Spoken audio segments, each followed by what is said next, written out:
It's tax season, and at LifeLock, we know you're tired of numbers. But here's a big one you need to hear. Billions. That's the amount of money in refunds the IRS has flagged for possible identity fraud. Now here's another big number. 100 million. That's how many data points LifeLock monitors every second. If your identity is stolen, we'll fix it guaranteed. One last big number. Save up to 40% your first year. Visit lifelock.com/podcast for the threats you can't control. Terms apply. This podcast is supported by The RealReal. Meet Christine. She loves shopping. And this is the sound of fashion overload. Too many fabulous things, not enough space. So Christine started selling with The RealReal. I've always loved collecting designer pieces. Gucci bags, Prada heels. But my style keeps evolving. Selling with The RealReal? Game changer. I earn more, and they do everything. Seriously, just drop off your items or schedule a pickup. We handle the photos, descriptions, pricing, even shipping. You just sit back and watch your items sell fast to our 40 million members. And I get peace of mind knowing I earn more selling with The RealReal than anywhere else. Exactly. That's the sound of your closet working for you. The RealReal. Earn more, save time, sell fast. And right now, you can get an extra $100 to shop when you sell for the first time. Go to therealreal.com to get your extra $100. Therealreal.com. That's therealreal.com.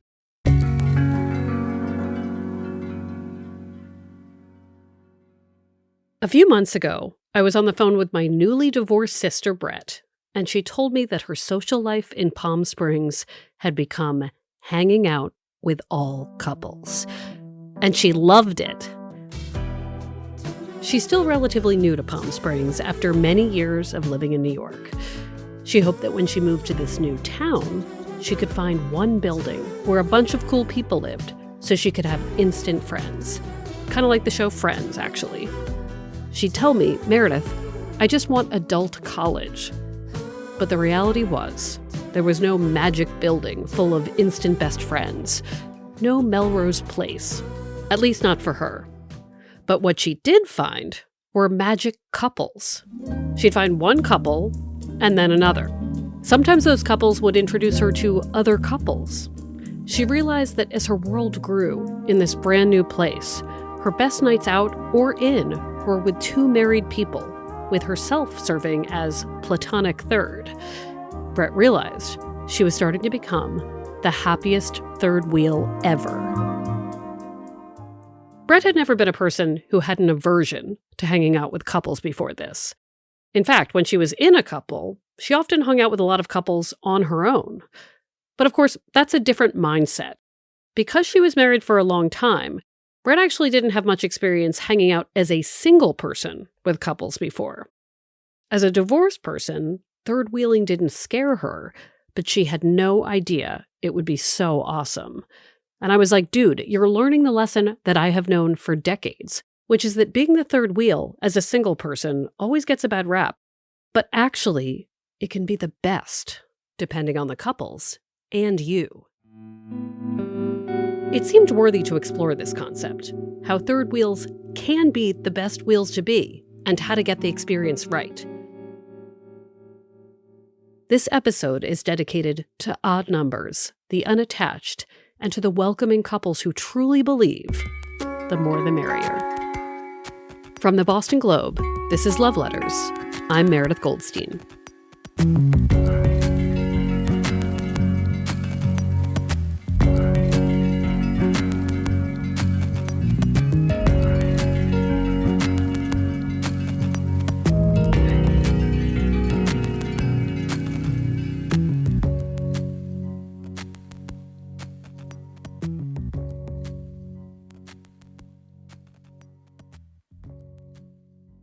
So, as I was saying, Brette and I had this conversation months ago about her third-wheeling lifestyle. She said, why are single people put off by the idea of third-wheeling with a couple? Why do we even call it a third wheel? How do you define third wheel? Who's a third wheel? Usually a third wheel is someone that's tagging along with a couple, and in the world, it generally has a negative connotation. Like, oh, poor girl. You say girl. Is it always girls? Like, I don't know. There are a lot of movies where there are third wheel dudes. Like, actually, I saw a story in the Globe from years ago where somebody talked about Owen Wilson playing an incredible third wheel in whatever comedy was big at the time. It doesn't have to be women, right? It doesn't, but if we're going to talk about oh poor girl, we are rarely saying oh poor girl to Owen Wilson. Like, let's face facts. The poor girl or poor anyone thing has never made sense to me. Because in my experience, especially in my late 30s, third wheeling was actually amazing. In that era of my life, friends my age were mostly coupled, and they'd become grown-ups. They were often in double-income homes, sometimes with no children. So as a third wheel, I was treated like a special baby, like a prize the couple had won and must care for. Somehow it was never patronizing. It was cozy. The couples I'd hang out with, sometimes they'd pay for me because they were doing couple math. At the end of a dinner, they'd say, "Oh, well, there are two of us and only one of you. We might as well pay for your dinner." And I'd be like, okay. They were always worried about my temperature. Are you hot? Are you cold? I always got to be the tiebreaker on things to do. These couples also boosted me a lot. They told me how great I was doing. They never made me feel lonely. So after talking to Brette, I had to work backwards and think, why do we feel bad about third wheeling? Or the concept of third wheels? Some of it is what we're taught to believe about single people and odd numbers. Movies and TV shows are certainly better than they used to be about highlighting the stories of single people. But there's still an ongoing narrative that single people aren't finished, and that when they hang out with a couple, they're sad or in the way. There's also the other version of this, which is that I often see shows about single people, but when they hang out with a couple on that show, the couples are shown to be boring and the worst company ever. There's not a lot of mixing of coupled and single characters. There are also natural dynamics at play that are real, especially when we're young. When people first start their romantic lives, often in their teens or 20s, they have a level of interest and hormones that can make them absorbed with the object of their affection. That means if you're the third person hanging out with a couple, it can kind of feel like being invisible. I absolutely remember being in high school and hanging out with a couple and thinking, they do not want me here. I'm basically pretending not to see them kiss. I'm not even sure they'd notice if I left. But what about when you're older, let's say over 25? I did a call out to readers of the Love Letters column asking for their third wheel takes. Did they like being a third wheel? Did they not? Did they avoid hanging out with couples if they're single? Some answers were positive about third wheeling, some very negative. Many people said it takes the right circumstances for it to work. What are the right circumstances? Brette and I decided to work this out together, with help from one of her couple friends. Let's narratively go through the friends in Palm Springs you've made for whom you delightfully third wheel. So, okay, here are my primaries. First, I've got Brad and Marco. My second, shockingly, I think for me, is a straight couple, and it's Bob and Molly. We met one night at Coco Cabana, where she has a home, hanging out with her and her friends, and then they invited me over for dinner the next night along with the same group of people. And I would say even it was less than a week later, and it was like, you want to come over and watch movies and hang out and eat dinner or whatever. And I felt so comfortable with them that they were like, oh, you want to should we watch Nora?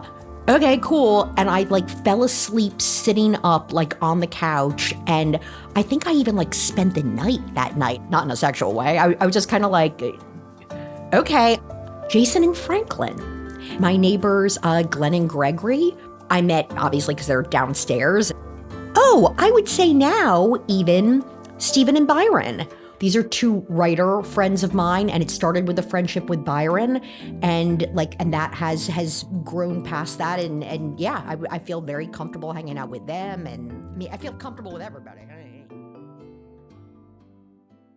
Brette's tendency to befriend couples these days is partly Palm Springs. It is a very coupled town. Where there is one, there is often two.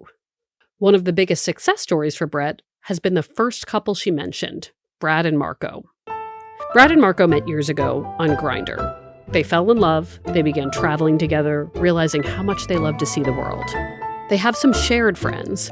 One close companion is Brad's ex-wife, who's also a co-parent to Brad's grown children. But this is where we must define third wheels. Brad and Marco have spent a good amount of time hanging out with Brad's ex-wife, who is single. But I don't consider her to be their third wheel. She's their family, and that doesn't count. To me, a true third wheel friend, as we will define it today, third wheel being in all caps with hearts drawn around the letters, is a person who gets along almost equally with two people in a couple and is not related to them. The third wheel loves hanging out with the couple. The couple also likes the third wheel and respects that person, never making them feel like a hanger-on or ignored. Brad and Marco both admit that until recently, they didn't actually have any single friends who they both really shared, until one day, a recently divorced woman walked into a hardware store. That woman is Brette. Brad remembers the meet cute like this. I was working at Ace in patio department, and she walked in. A lot of people call it Gay's because they always say it's the gayest hardware store in town. And the patio furniture was over the top, crazy, outrageous stuff. And that brought a lot of people in. And it was 5:30, and she walked in the store because she liked the patio department. And we started chatting. It was stores kind of, closes at 6.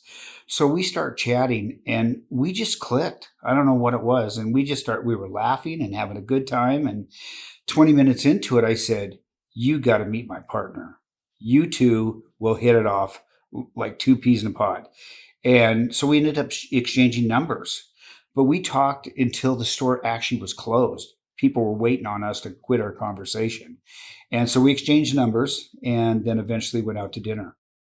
Brad had never come home before and said, "Marco, you must meet this woman I'd like us to hang out with." But that's what happened. Marco was curious. Brad told him, "You and Brette have both lived in New York. You have a similar sensibility, maybe a complementary sense of humor." They schedule a friend date as a trio. This is Marco. What was fascinating to me is she drove up as we were parking, and she had the exact same vintage Mercedes convertible that I was driving at the time. So we both had the exact same car, which, stunned me. It was significant because it was such an expression of my personality that car represented as well, that I thought, oh my God, this is someone like me that has a lot of the same interests and sensibilities, that she would drive the same car. Yeah, I just found it very interesting. I should mention that when Brette bought a zillion-year-old Mercedes convertible for $5,000 when she moved to Palm Springs, I found it deeply impractical, but it was on her bucket list. That car has since been totaled. But now, in a very Brette way, I believe it was meant to be, that the car existed so she could appeal to Marco. Marco didn't think about it then, but one thing he considers now and is grateful for is Brette wanting to meet him and hang out with the two of them. Not because he doesn't think he and Brad are a good time, but because back in the day, when Marco himself was single, he didn't hang out with a lot of couples. He just wasn't interested. Back then, giving the choice of hanging out with a couple or other single people, it was always an easy decision. I don't want to say I didn't waste time with couples, but I was mostly hanging out with singles, trying to find, so I could be a couple myself. And then when I was in a relationship as a couple, I was more focusing on that relationship. Like I maybe didn't even have a lot of friends. I think this is going to be my first rule in my guide to healthy and happy third wheeling. Actually, let's not call anything a rule. Everything we say today falls under the umbrella of tips, points to consider. Marco reminds me, some single people who are single and actively looking feel the need to spend every free moment looking. So if that's you and you just want to hang out with other single people and go out and cruise, of course that's fine. I would say it sounds like a lot of pressure on you, but I get it. In Brette's case, she is a bit interested in dating, but at this point in her life, she's probably more interested in fun. So spending the evening with a couple doesn't represent time wasted. I will also put out there for consideration that if Brette wants romantic love, her best path to finding it might be through a couple like Brad and Marco. They've lived in Palm Springs for a while now, and if there's a straight dude around Brette's age, they will probably eventually meet him. This brings me to another tip when trying to have a great third wheel experience. Marco and Brad went through a 2020 lockdown together. They've watched a zillion hours of Netflix together. Years after meeting, they are no longer obsessed with each other to the point where they can't be cool with a third person. They're in the exact right place to say, let's pay attention to someone else. This is a reminder to give some grace to new couples who are obsessed with each other. Truly, it's a chemical thing. But when looking to be a third wheel, I highly recommend finding a couple that's been together for a bit. For Brad, Marco, and Brette, on all sides, the timing is right, and there's chemistry. It is rare that you meet somebody, and I think both of us really like her. You know, we love to hang out with her, and we just all get along like, it's great. When we're all three together, I don't know. I don't even know how to explain it, but we all get along. What are some of the things that you've done together as a trio? Oh my gosh. Well, we went to this, what was that concert we went to? It was a tribute band. Oh, yeah. At the Saguaro. Yeah, they were doing Frank Sinatra songs. And then we've gone to some outdoor movies, which were fun. Yeah. And we've been to the Christmas parade a couple times, and that was fun. So, because we've also gone to a lot of things where there have been big parties or something, where she's taken us to parties or we've taken her to parties.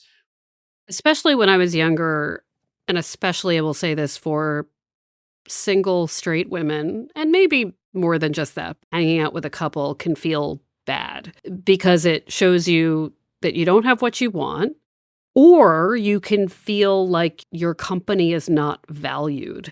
I think that was a big thing for me when I was in my 20s, because it's not that I wanted to be coupled. I just had a lot of friends who were becoming coupled, and they were so focused on the other person that I was like, am I here in this room? Do you even want me here?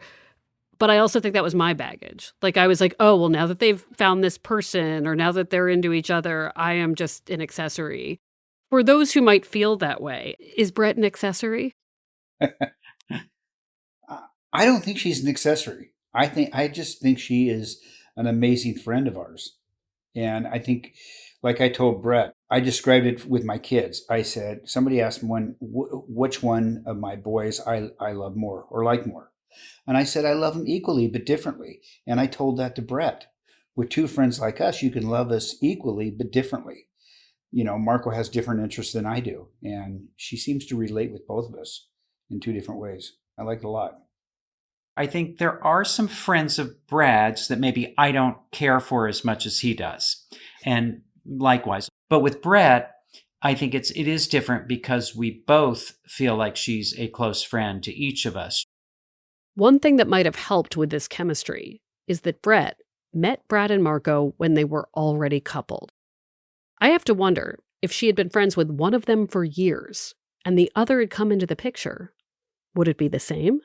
I have found that it's easier to pull this off and find this magical dynamic when you meet the couple when they're a couple. So it's different when I have a single friend, a single woman friend, let's say, and she falls madly in love with some dude or some woman or some whomever, and I'm like, oh, the dynamic with me and this person is one thing. And it may or may not work with the three of us in a more close, intimate way. And that's okay. I love meeting a couple that's already a couple because then you just slide right in there. Yeah. I agree. I'm also a dick, as you well know. So there's that where it's like that person better be off the charts exceptional, or it's going to be really challenging for me to like wrap my brain around the primary relationship not being me and the friend. But wouldn't you say you're less judgmental and this person has to be perfect when you just meet the couple that already exists? Because they already exist. Like, you're not like 100%. You're going to date my best friend and come in here? Yeah. It is easier when you're meeting the couple. This is all touchy-feely and fine. But it is also not shocking that my wildly outgoing sister has befriended 2 gay men who are madly in love with each other and find her to be good company. It's only fair in this episode we get into the parts of third wheeling that can be more difficult. For instance, when you're friends with a couple and one person in that couple gets mad at the other, what do you do? Also, when you're a single straight woman and a third wheel to a straight couple, how does it feel? Is it different than it is with Brette and Marco? Should it be? For Brette, it's a nuanced answer. I have to, Meredith is a constant thing in my head of being like, tone it down, stop. Like whatever you think is like a way of connecting and bonding and having fun with somebody, stop it. Just stop it. Brette will explain more about complicated third wheeling when we come back. The new year always makes me want to improve my living space. Not in a dramatic, throw everything out way, but in that calm, practical way where things feel clean and set up right. Stylish, but also cozy. Wayfair makes it really easy to get going on this because they genuinely have everything. Big furniture pieces that transform a room. Mid-century modern dining room sets that make you feel like the coolest person in town. Small flourishes like a faux plant you'd never know isn't fully alive. An accent pillow that changes everything. And if you look, yes, they even have furniture to beautify a podcast recording area. Wayfair makes it easy to shop by style and budget.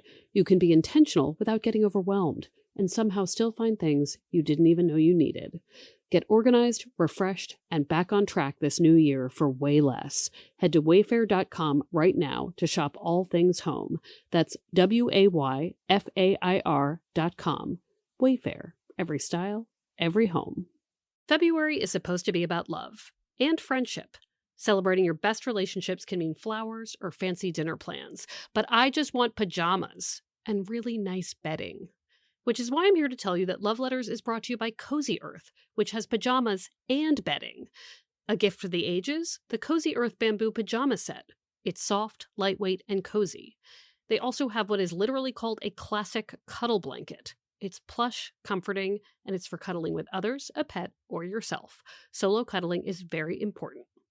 Cozy Earth also makes it easy to try their products risk-free with a 100-night sleep trial and a 10-year warranty. The only problem? Once you feel this level of comfort, you might never want to go back. Share a little extra love this February and wrap yourself or someone you care about in comfort that truly feels special.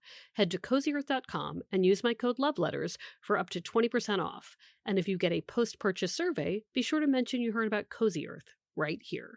Have you ever walked away from a social interaction and thought, wait, was that so awkward? Should I have said something else? Because I have all the time. If you've also had this experience, check out the podcast, Were You Raised by Wolves? It's funny, fast-paced, and weirdly helpful in the most everyday ways. Each episode breaks down modern etiquette and social norms without being stuffy, judgmental, or old-fashioned. The hosts, Nick Layton and Leah Bonema, answer listener questions about real-life situations, like what to do when someone never RSVPs, whether it's rude to ask for a doggy bag, or when you should actually speak up about a social misstep. It's the kind of podcast that makes you feel more confident heading into your next awkward situation, or at least reassured that you're not the only one overthinking literally everything. Search for and follow Were You Raised by Wolves wherever you listen to podcasts, and check out the latest episode. We're back. Today's episode is about the pleasures of being a third wheel, why third wheeling with couples often gets a bad reputation, and more importantly, how to find unique chemistry as 3 people, 2 of whom happen to be coupled. This is where I should confess. This kind of friendship has been pretty easy for me.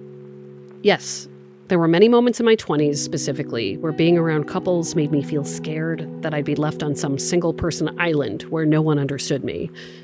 It was partly because everything was new for everybody. I had to give couples space to fall in love and settle down a bit. I also needed to get older before I met couples who were confident in their own lives and interested in building a world of many interesting people. Aging can be great for friendship. There's another thing that made all of this easier for me specifically. In my life, I've been into many men, for sure.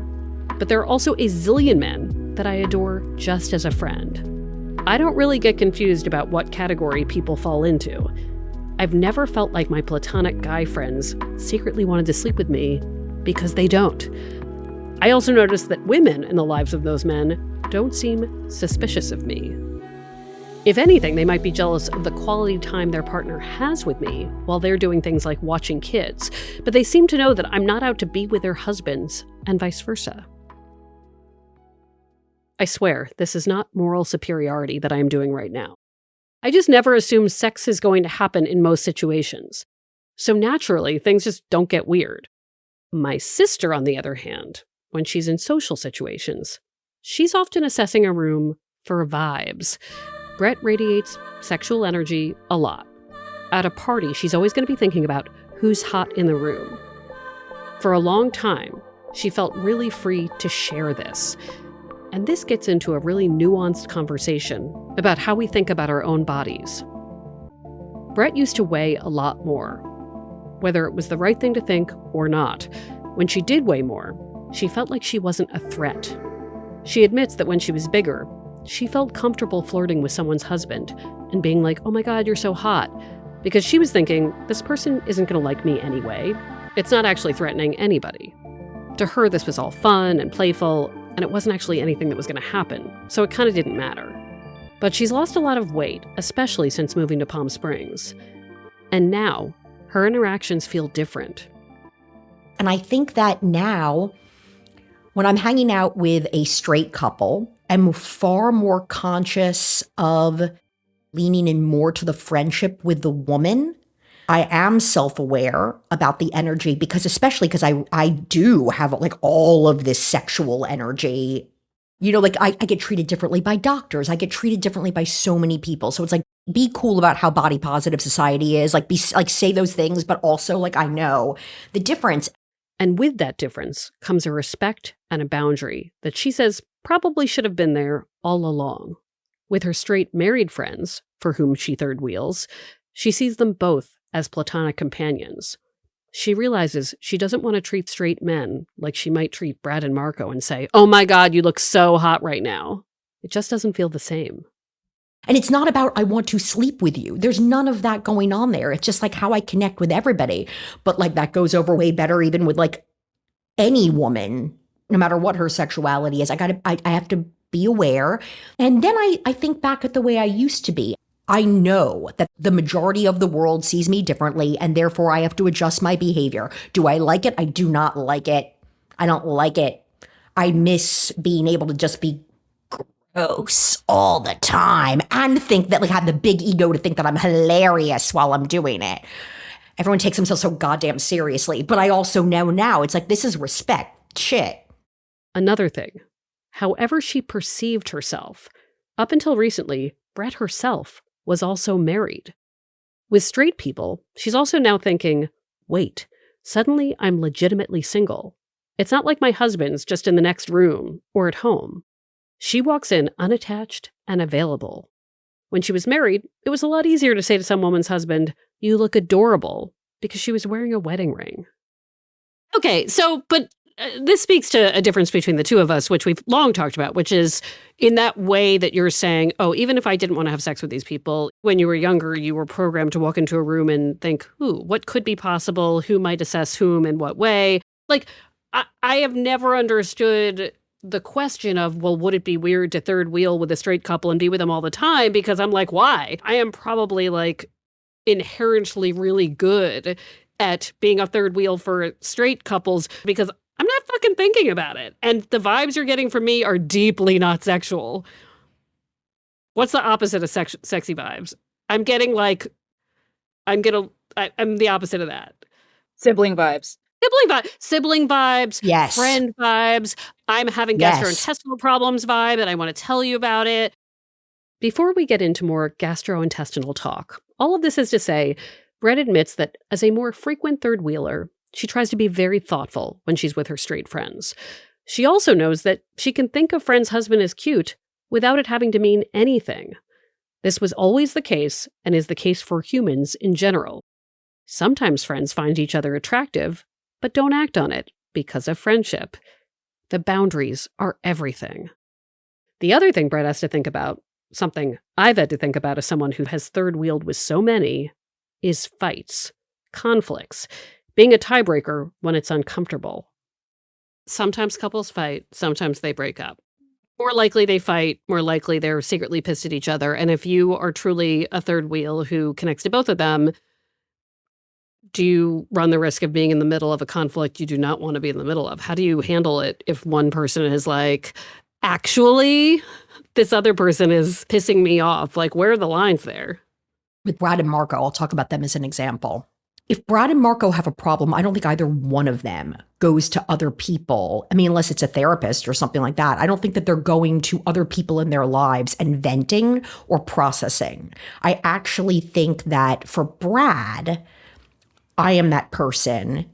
And Marco doesn't really do that with me, but like Brad does. And then Brad, every single time, will do all the things and then have a guilt spiral and freak out about it and just be like, I'm putting you in such a bad position and like you need to talk to like and I'm just like,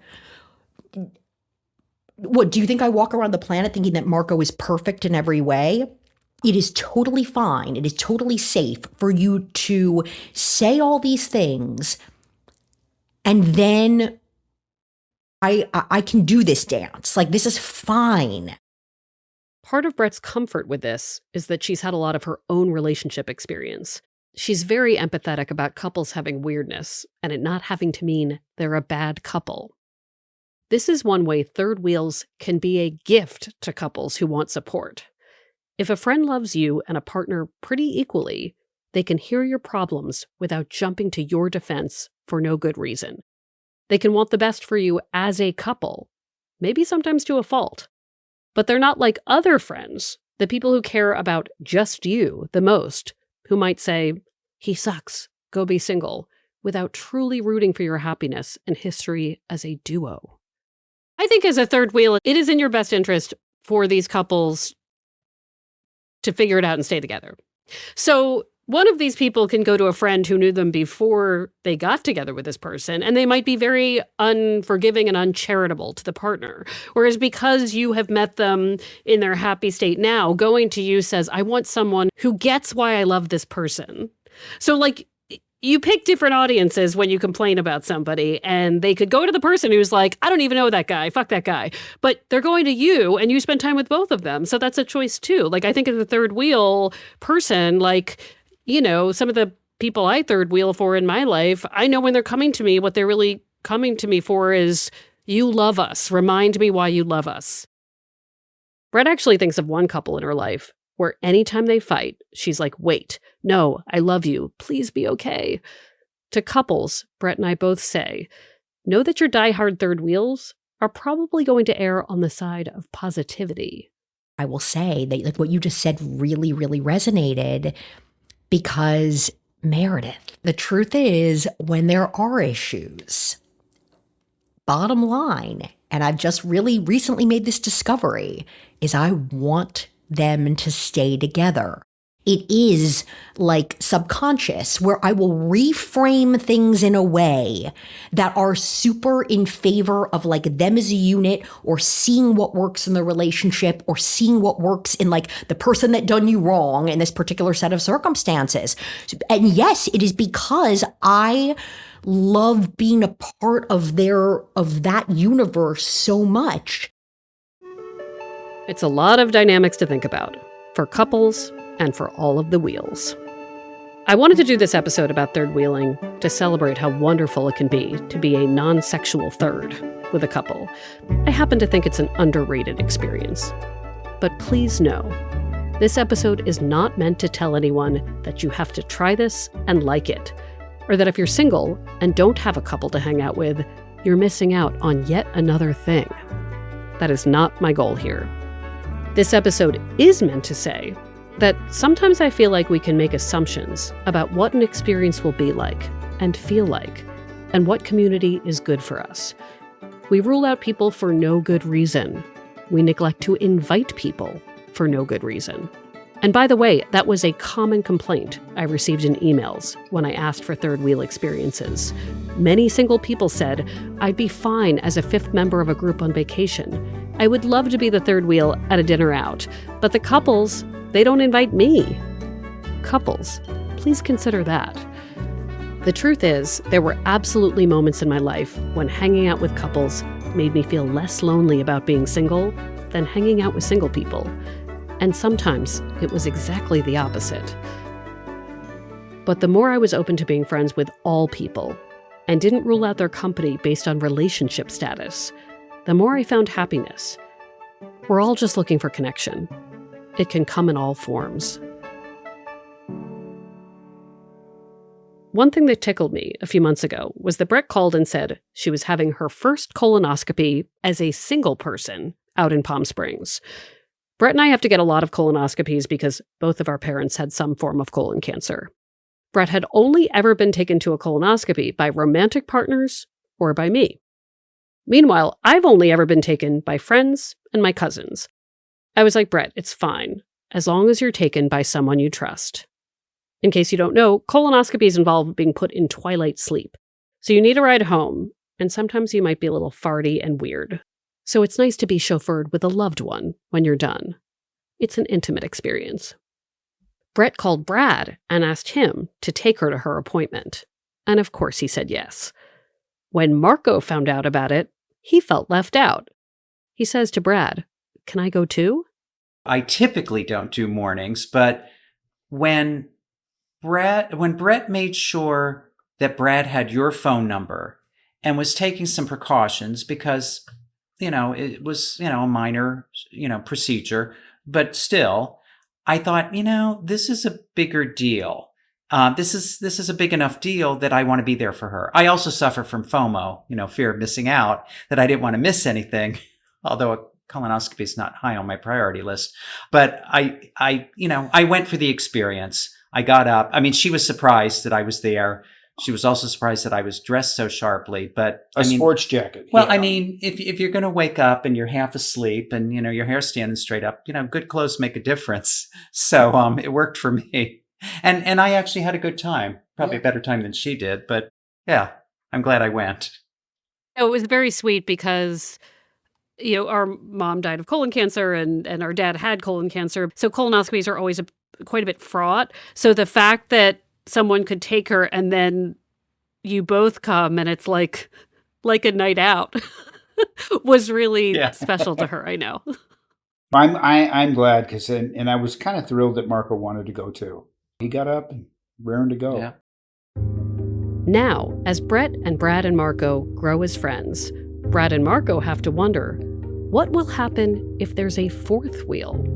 Brette could meet someone, and then the group grows.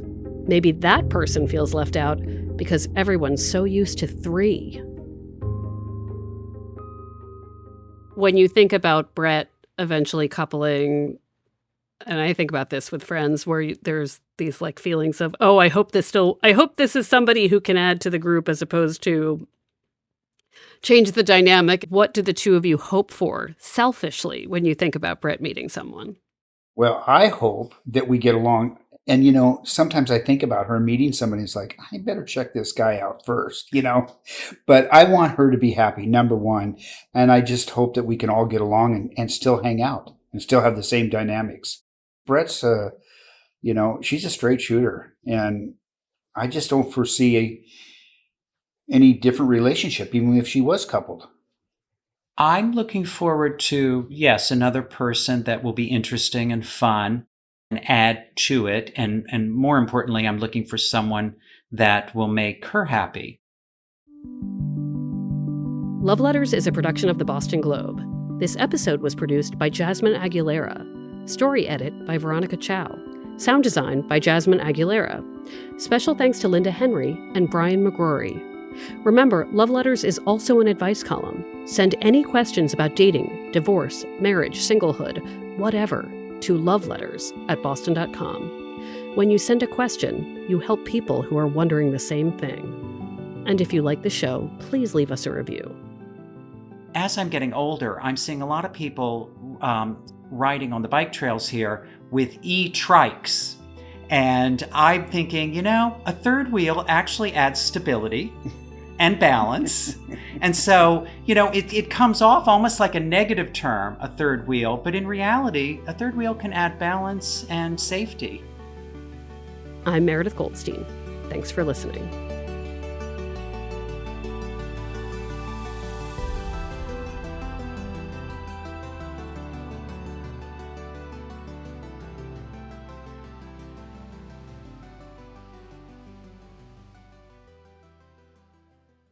Midlife is coming for all of us. But what if it's not the end of our stories? What if it's the start of our strongest chapters? On The Tamsen Show, Emmy-winning journalist and New York Times bestselling author Tamsen Fadal has the conversations too many women were never invited to. She's joined by powerhouse guests like Halle Berry and Stacey London, along with leading experts on dating in midlife, navigating divorce, and building real confidence for what comes next. It sounds like a bunch of older sisters telling us how to do it all. This isn't small talk, it's real talk, smart, unfiltered, and deeply relatable. Whether you're already facing brain fog, hot flashes, or a total life reset, or anticipating some of the biggest, most exciting changes of your life, The Tamsen Show is your guide to clarity, strength, and connection as you move forward. New episodes drop every Wednesday wherever you get podcasts. Listen to The Tamsen Show. What if your strongest chapter is just about to start? Curious about the future of healthcare? Tomorrow's Cure, the chart-topping and Ambie Award finalist podcast from Mayo Clinic, brings it to you today. I'm Kathy Worzer, and in this new season, I sit down with researchers, doctors, and industry experts who are leading the way in medical innovation. From cutting-edge technology to breakthrough treatments, we'll explore how new solutions are improving and even saving lives. Follow Tomorrow's Cure wherever you listen to podcasts. What is healthy spirituality, and how does it help us thrive? We explore these questions on the new season of Within 4, hosted by me, Dr. Pam King. Within 4 bridges psychology and spiritual wisdom to help you thrive, featuring conversations with experts like self-compassion pioneer Kristen Neff and author-activist Parker Palmer. So go ahead, follow Within 4, hosted by Dr. Pam King, wherever you get your podcasts.